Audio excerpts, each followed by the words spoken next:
నా మనసేం బాగోలేదు. నాన్న పుట్టినరోజు జరుపుకోను. అలా అనకూడదమ్మా. నేను చెప్తున్నాను కదా, నా మాట కూడా వినవా?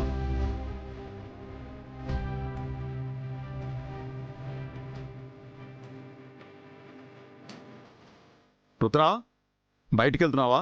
అవును పెదనాన్న. అయితే గంగని కూడా నీతో తీసుకెళ్ళు. తనని గుడి దగ్గర డ్రాప్ చేయి. నీ పని అయ్యాక తన్ని పిక్ చేసుకుని వచ్చేసాయి. ఇప్పుడు తను అంత అర్జెంటుగా గుడికి వెళ్ళాల్సిన అవసరం ఏముంది పెదనాన్న? ఏం అక్కర్లేదు, ఇంట్లో ఉండమనండి. అది కాదు రుద్రా, పాపం తను బాధపడుతోంది. ఈరోజు తన పెదనాన్న, తను పెద్ద డ్రామా క్వీన్. ఒక్కచోట కుదురుగా కూర్చోదు. ఎక్కడెక్కడో తిరగాలనుకుంటుంది. దానికోసం ఏవేవో కథలు చెప్తుంది. అవి మీరు నమ్మకండి. నేను వెళ్ళాలి. రుద్రా, ఈరోజు గంగ పుట్టినరోజురా. వాళ్ళమ్మ దగ్గర లేదని గుర్తు చేసుకుని బాధపడుతోంది. అందుకే గుడికి తీసుకెళ్ళమంటున్నాను. తనని సెపరేట్గా కారులో గుడికి పంపించొచ్చు, కానీ తను నీతో ఉంటేనే రక్షణ. అందుకే గుడికి నువ్వే తీసుకెళ్తే బావుంటుందిరా.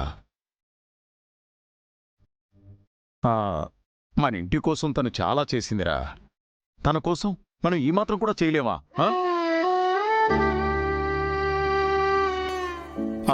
నువ్వు గుళ్ళోకి వెళ్ళకపోయినా బయటే ఉండు.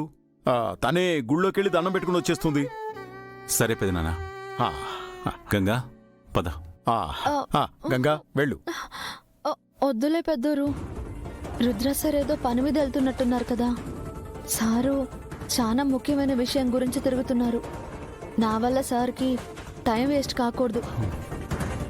ఎంత త్వరగా వీలైతే అంత త్వరగా భానుగారి గురించి నిజం తెలుసుకోవడం ముఖ్యం. అయినా నాదేముంది? చాలే నీ త్యాగాలు.